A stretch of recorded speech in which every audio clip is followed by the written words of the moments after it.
Hi guys, welcome to a broadcast between Ryan from MKB and Emmanuel from Cool Adventures. Hey Ryan, how are you, mate? Hey, brother, I'm good, man. How are you? Good, very well, brother. So tonight I'm going to show you exactly how I prep. Okay. Excuse me. Basically, you guys, my subscribers, and you know that I do follow a 7 priority survival system. That's shelter, fire, water, food, navigation, first aid, and signaling.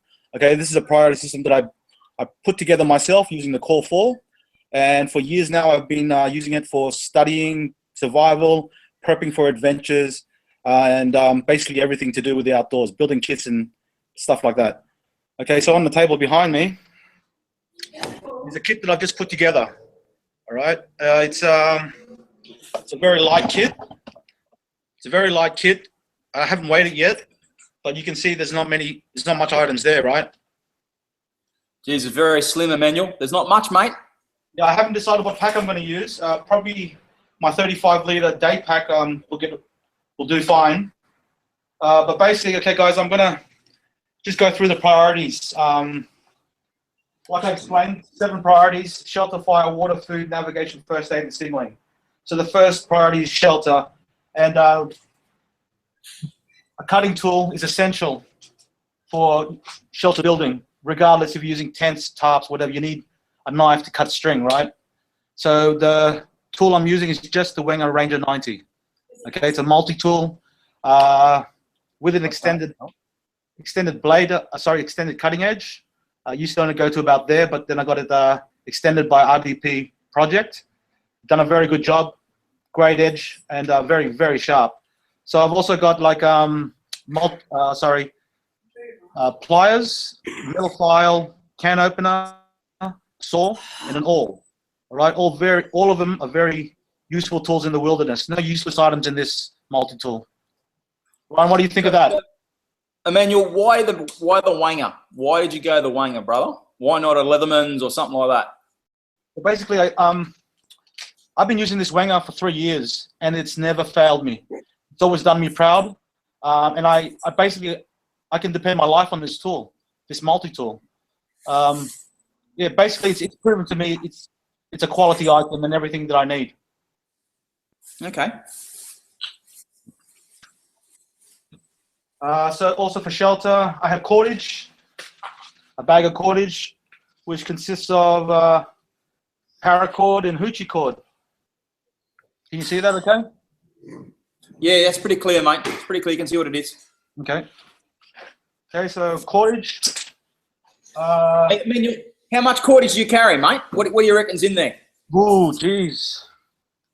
More than what I need for just a 24-hour adventure. Yep. Quite a bit. The paracord, right. There's at least 60 feet of paracord there. Yeah, sweet. Okay, so for my bedding system, I got a bedroll, Austral hiker mat, 3/4, very light, and a basic hammock. Okay. Now another important item for my shelter is my hoochie and insect repellent. Okay, because I haven't got a net for my hammock, I need some sort of insect repellent for my face. The rest of my body will be under the blanket, which I haven't got here, but because I haven't chosen it yet. But just a basic sheet will do. But insect repellent for my face. It's getting quite warm now, so that'll be the only problem with my shelter system. The only flaw. Right, hey, so your shelter system, Emmanuel, this is built on a summer condition? Yeah, basically it's spring now here in Sydney, so it's getting quite warm. I don't need such an extensive bedding system.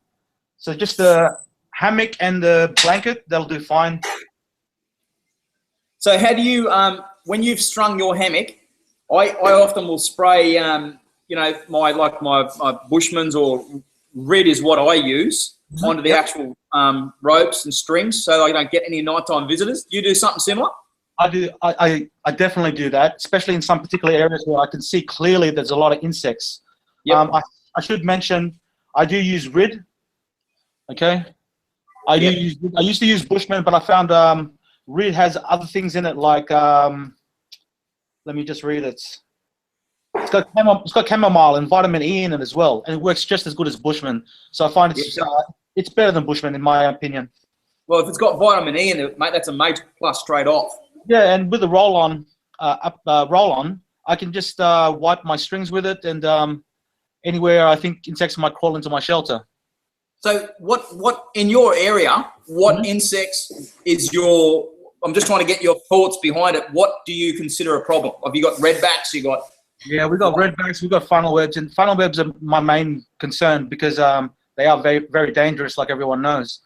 They're a ground-dwelling spider, so when I sleep on the ground, I really like to check everything around me for any funnel webs and stuff like that. They are a real threat. Yep. Okay, so that's my shelter system, guys. That's all the items I need to complete the priority of shelter. Yeah, okay, so I'll move on to the next priority, which would be fire. And everything I need for fire is in my PSK. It's on my belt.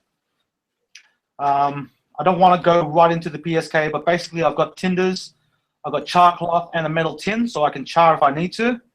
The tin is filled with char cloth. Very good char cloth, I should say. I use a fire steel and other tinders like cotton wool and Vaseline and fat wood. With all that, I can get a fire going in any conditions. I should also say I have a Surefire in here, something that me and Ryan have worked on. I'll do a video on it soon, but basically it's a fire starter that burns for 12 minutes with its own built-in combustion device. So guys, stay tuned to Queer Adventure to see that. Ryan, any thoughts on that? Sorry, bud, say that again. Any thoughts on that? Yeah, look, a couple of things. First of all, the belt. Now, is that an overbelt or are you using it as your main belt? Yeah, this is an overbelt. So basically, most of the time I have another belt under this belt. So how do you use that belt, Emmanuel? Are you is it just around your waist or what? Yeah, well, yeah, it's around my waist. Usually I'll wear pants, so in the wintertime anyway. So I have a belt underneath, but this one goes over my overcoat, everything else really. This tactical drop belt will have my knife on it and my torch, so all my really important gear is on me all the time and easy access. Yeah, I like that. So you've got the ability. Your PSK now, would that cover what, the 4 core priorities or more? My PSK would cover definitely the 4 priorities and some others as well. But for the things that this PSK lacks, I compensate with my skill. Yep, sweet. So, Emmanuel, that would be your process for everything you do, though? Every skill you've got has a backup in one way or another, redundancy? Absolutely. That's how I practice and teach redundancy. I don't like people to have, or my students to have, multiple items of each priority. Before you head out, you should be actually practicing skills that are backups to, your gear failing. Yep. Okay, so Emmanuel, what do you deem your critical items that's on your belt? So that'd be your PSK, your knife, and a fire steel? And my torch, yeah, that's right. Okay. Crucial. Fire has to be on me all the time. Sometimes it might be crazy to think, but sometimes I think I might have to leave camp in the middle of the night, and just with my belt, I can complete the 7 priorities without the rest of my gear. Okay. So the only other question I want to ask is that process you've got of the priorities. Now, a lot of items are going to cross across different priorities, aren't they? Yeah, sure. Like, for example, insect repellent was probably it is in the priority of medical. Sorry, and for this particular system, it's actually goes to the priority of shelter because it's important to complete the priority of shelter. But another example, signaling. A lot of people don't see a torch as a signaling device. They see it as maybe a lighting device. But basically, with this torch, I can signal up for kilometers with 500 lumens. Okay.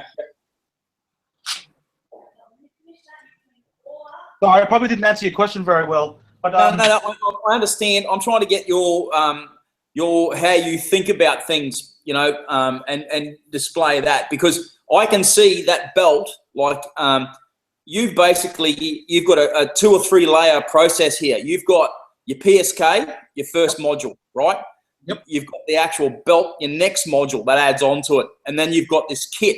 So it's like onions, isn't it? All the rings. That's right. Yeah. Well, I haven't really sat down and thought about exactly how this process could work or will work for everybody else.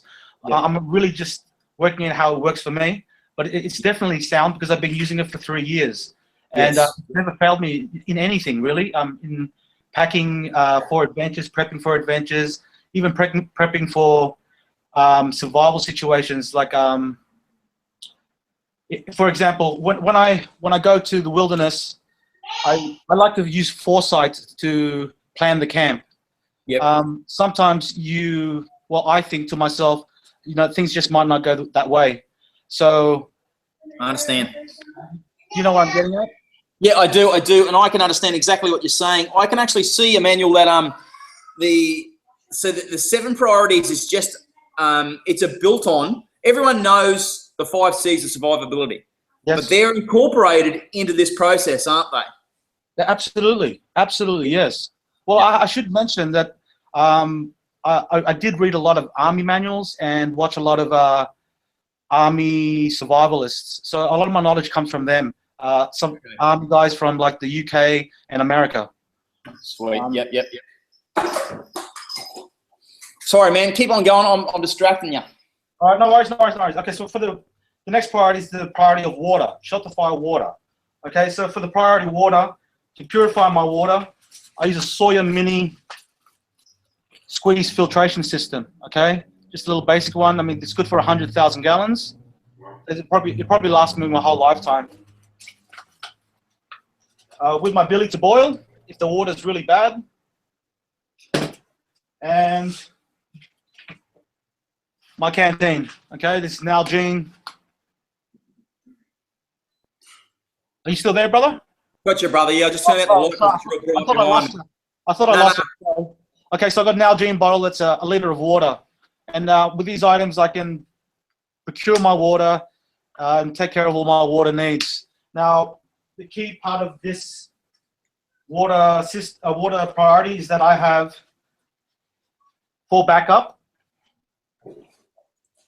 several Ziploc bags. Okay, each bag can carry about 4 to 5 liters, and sometimes I don't want to go back and forth to the river all the time, so I just fill up a bag and take it to camp. Sweet. Yep. How do you hold that water when you get there, Emmanuel, or you just leave it straight in that bag? Well, I just take the bag and I fill it up and carry it back to camp with my hands. Yep, and then when I get to camp, I get a pebble or a piece of wood, and I put it in the bag, and then I tie string around it, and then tie it to a tree, so it's just a hanging bag of water. Yep.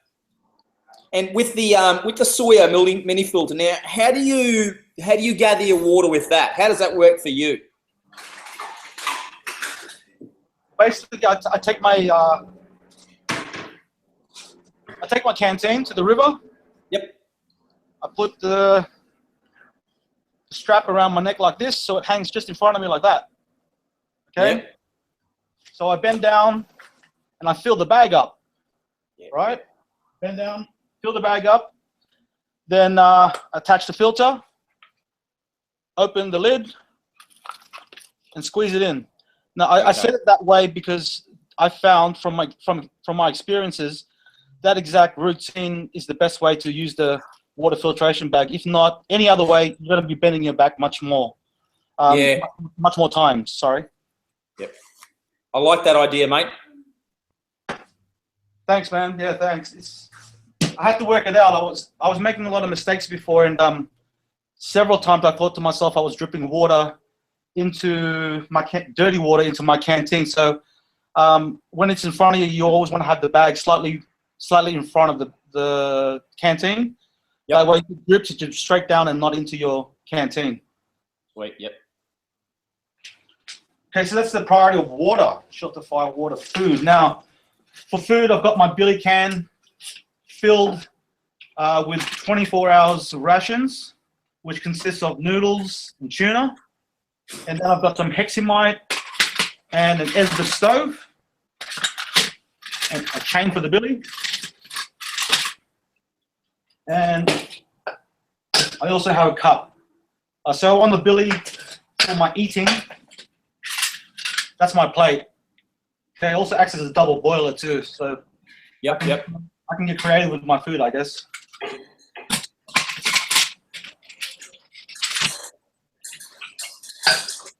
So, any questions on the food, brother? Yeah, mate. Look, now I sort of believe that there's no limit to what you can cook out there. Now, do you carry any other sort of stuff besides that? You carry spices, you know, anything, mate? Not in this particular kit. Yes, I do sometimes carry soy sauce. There's little sushi soy sauces, but I find most of the time I don't use it. I'm not too fussy in the bush, to be honest with you. Yep. Yeah, I find hunger is the best spice. Oh, geez, yeah. Yep. Mate, next question. Why a plastic cup? Well, basically because I didn't have a suitable cup that was small enough for this kit. The smallest cup I had was the GI canteen cup. Yep. And I got this as a present with another kit, and I thought I'd just try it. Okay. It's a measuring cup as well, so it's pretty useful. Yeah, definitely. Would you consider swapping that out for a canteen cup on the bottom of the bottle, on your water bottle? Yes, that's what I originally had, but I thought it's just extra weight. Now, okay, yeah. And I found too, like, if I have a bigger cup for my teas and that, I end up wasting a lot of tea because I walk away and do something else, or I just get into conversation and I forget about it and it goes cold. Yep. So maybe with a smaller cup, I won't waste so much. We'll see. Yep. What do you carry? Coffee, tea, sugar? Yep, tea and coffee, sugar. Sometimes some milk powder for coffee, but most of the time those 3-in-1 coffee mixes are just fine. Yep. And what do you use for your cutlery, mate? I was just going to get to that because I knew I forgot it. Just chopsticks, mate. Yeah, sweet. Chopsticks and a knife, that's all I need. If I had soups or anything like that, I just drink straight out of the container. Yeah, sweet. Okay, navigation now, right? Yep. Navigation, I use the sun, some techniques I know, and a GPS, okay? This is the Bushnell Backtrack. It works off a 6 satellite system. It has 3 marking positions and has a digital compass and works at night too. It's got a backlight. Okay, guys, it's a very simple GPS, but it's served me well. If the weather is fine, this thing will work perfectly. Okay.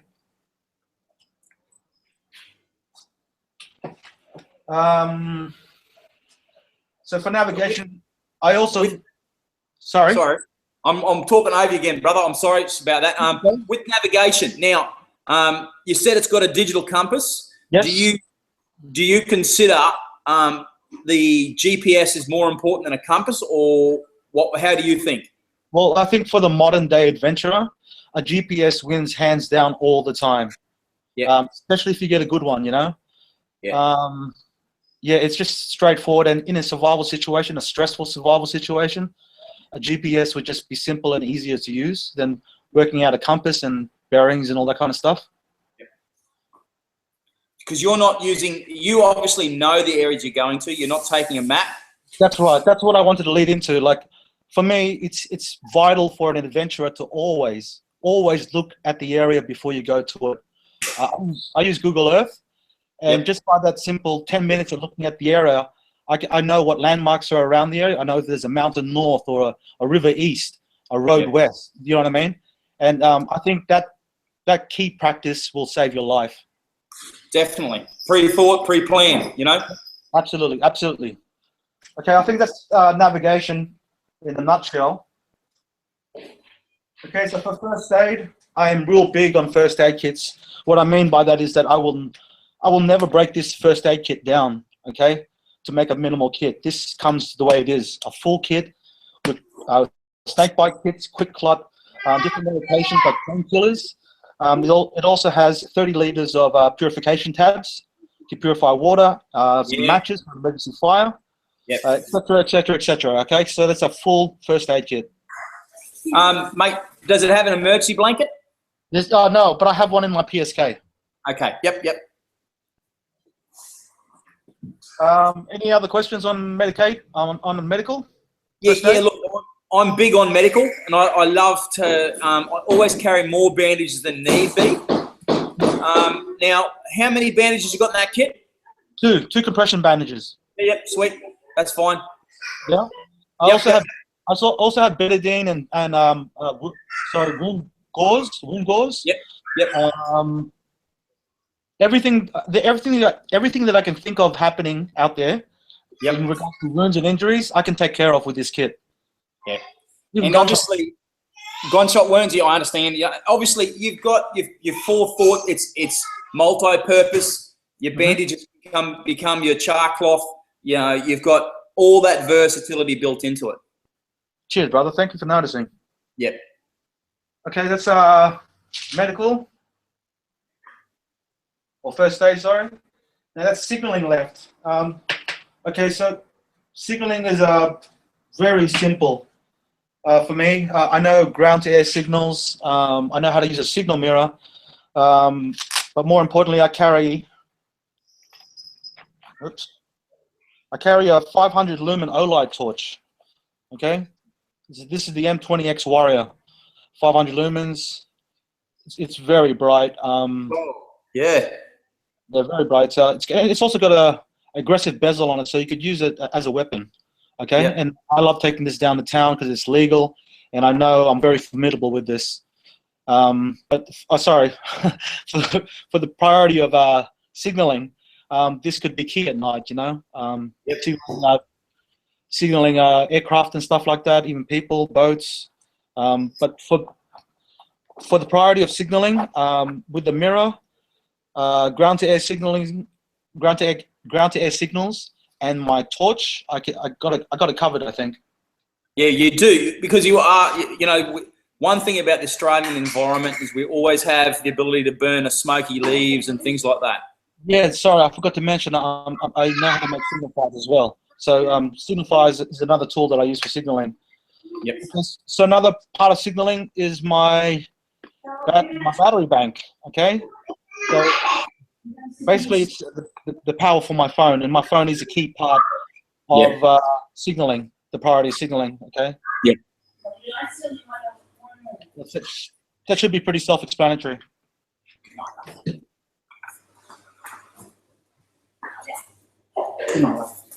Okay, guys. So that's 7 priorities. I'll pick up the computer so I can give you a real good look at the system, and you can ask me, brother,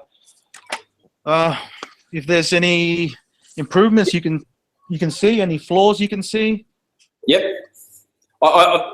There's certain things that I always consider essential that no one ever talks about. Mate, yes. Sunscreen. You carrying sunscreen?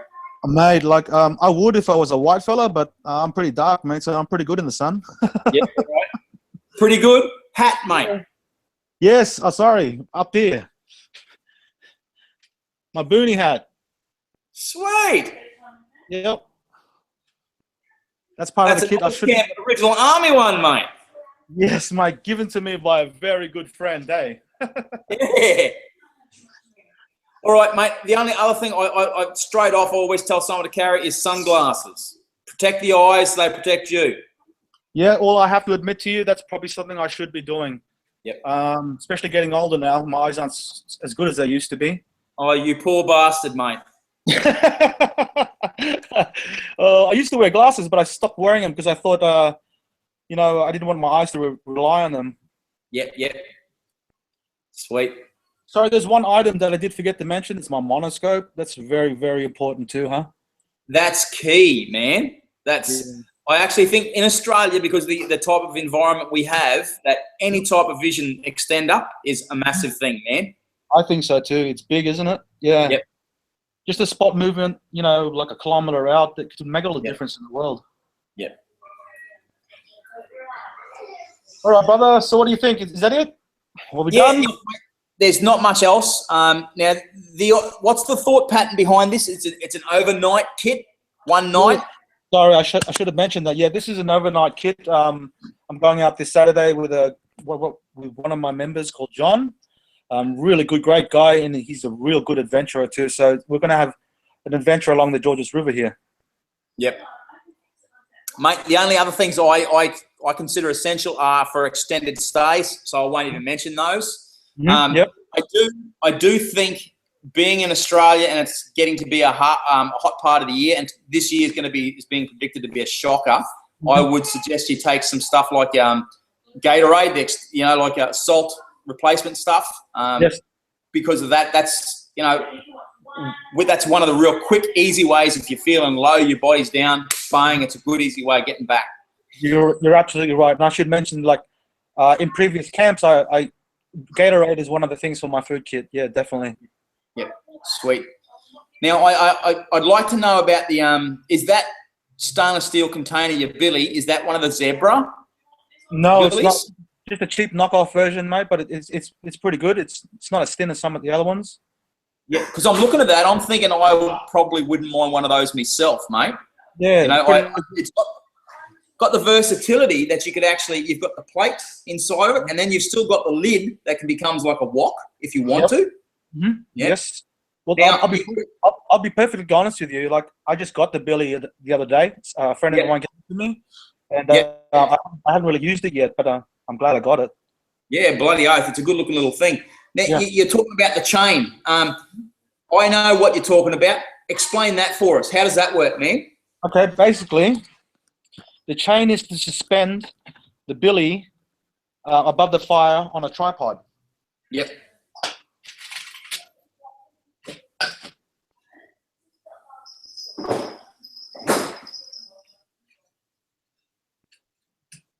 Just like that.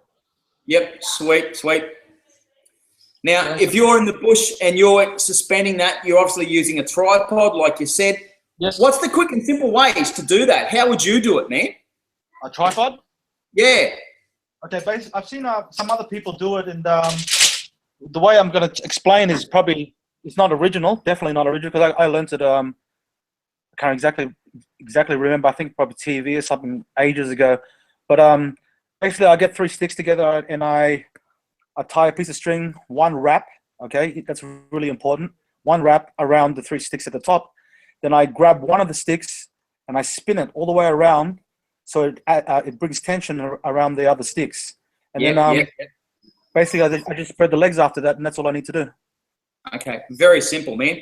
All right, Another question for you. I noticed with your fire kit, now you've basically got 2 fire kits in your, you got your first aid fire kit and your personal one. Mm-hmm. I heard you say you've got fire starters. Do you use a fire extender? Like you've got your initiator, but I also use Vaseline and things like that to give me extended burn times. Do you use that in wetter conditions? I do have a little container in my PSK dedicated to fat ball and cotton wool and Vaseline balls. Okay. Yep. I believe it's one of the best ways of doing it. I think so too. And like, I don't believe in I don't believe in making fire starting a big deal. Like, if you need a fire done, get it done as quick as you can and straight away, sort of thing. That's the way I see it. I don't mess it up. Most of the time, I just use cotton balls. Yeah, exactly. Now, I'd like to talk about that quickly. Now, do you consider that you have to do like a bow drill every time you go out? Is that an essential thing if you to be a bushcraft? I don't think so. Well, I don't. I like to call myself an adventurer with a healthy balance of bushcrafting and survivalism. I understand how bushcrafters do it, and it's just a style that I wouldn't go with because I'm just probably not the kind of character for it. But yeah, bow drill every time for every fire. It sounds like a lot of work and really. No, it's just not guaranteed. Yeah, but besides which, we're there to enjoy ourselves, aren't we? I suppose that's what I'm getting at. Yeah, you're right. I mean, most adventures don't have to be like always about survival and stuff. You're meant to go out there and enjoy the wilderness. That's what you went out there for. A lot of people go out into the wilderness and they get in the groups and you get caught up in the dynamics of everything, of human dynamics, and they forget, you went out there to enjoy the wilderness. Yeah. See, and I suppose that's what I noticed with your kit is even though it's a very direct approach, all the priorities are covered. It's done in such a way that you can enjoy while you're out there. You know, you've got a hammock which gives you good sleep. You know, so your sleep pattern's great. You know. Yep. So, absolutely. Which is key. Yeah, exactly, man. And I guess what I'm getting at is I would love to see the ability for everyone to realise one key point that, go out and do all your skills, you know, and have those skills because they're key. But still go and enjoy yourself, don't you think? Absolutely, I do. I mean, with this 7 priority system, it's not rocket science. It's really easy stuff. But I have to say, if you follow the 7 priority system, I can guarantee you your adventures will be safe. Yep. Because you'll have everything. Yeah. So let me ask you, because we've talked about the 7 priorities, and that's all in perfect conditions. What happens? Something goes wrong. How do you use the 7 priorities for that, right? Well, basically, so what kind of scenario are we talking about? All right. You're going out with John, was it, on Saturday night? Yep. He puts his hand into the fire. Got 3rd-degree burns up 1/3 of his arm. What do you do in using the 7 priorities to handle that? Well, basically, it'll be the priority of medical. So I would use what I know, what I've learned in the past to get John out of that environment into a hospital. I mean, 3rd-degree burns, that's not something you just blow off and just, keep doing the camp and, see the doctor after. You know, and I guess what I'm trying to get at is you've covered the medical conditions, right?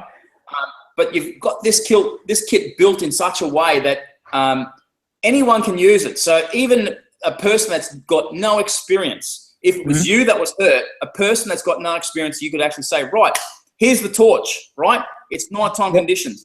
Follow this trail. I know that this trail leads to wherever because I've checked the map before I left. And you just give them basic directions. Hey. Yeah, that's pretty much right. And I do I do like to think that the people that I go out with would know what to do in a survival situation, with me helping them work out what to do, sort of thing. Yep. No, that's fine, Emmanuel. I'm seeing between us what you're saying about how your process works. I think for me, it's like a recipe. It's once you get the thought pattern behind the 7 priorities, it becomes quite a simple process. It's something you can repeat time and time again, isn't it? Yeah, well, like I said, there's no real science behind it, but I guess the most important thing about it is good practices and good habits. I've been doing this for years now, and I've built this kit in basically 10 minutes. Seriously. It's because it's got very good bones, man. Everything you've got there is good quality gear. You haven't scrimped or saved, you know what I mean? You've used the proper prepping behind it. So you've got good quality gear to back you up. I reckon it's a really, really well thought out kit. And I'd be happy to take that out bush, mate. Thank you, brother. Well, I didn't put much thought into the kit, but I put a lot of thought into the 7 priorities, which I followed to build this kit. Yep. But I'm thinking that's probably... Yep. I'm with you, man. Happy. Yeah? Okay, cool. They're probably like 7-8 kilos. I'm not sure, but I'll probably weigh it if you want me to. One thing I noticed, man, is that whole kit, the biggest component of it is your bedding, and it's probably the heaviest too, isn't it? Realistically, you've got 4 or 5 items to cover that one priority. Yeah, I find shelter is the priority that you bring a lot of gear for. I guess you have to because you don't want to rough it too much, No, mate, I don't think you should on your sleeping because it's key, man. Yeah, absolutely. I agree. All right, Emmanuel, thank you very much for showing me this, brother. Really appreciate it. Thank you for joining me on this broadcast, brother. I guess we'll end it here and we'll see what kind of feedback we get, eh? Yep. All right, brother. Well, I'll let you go. Have a good night, brother. Thank you for watching, everyone. Adios. Adios.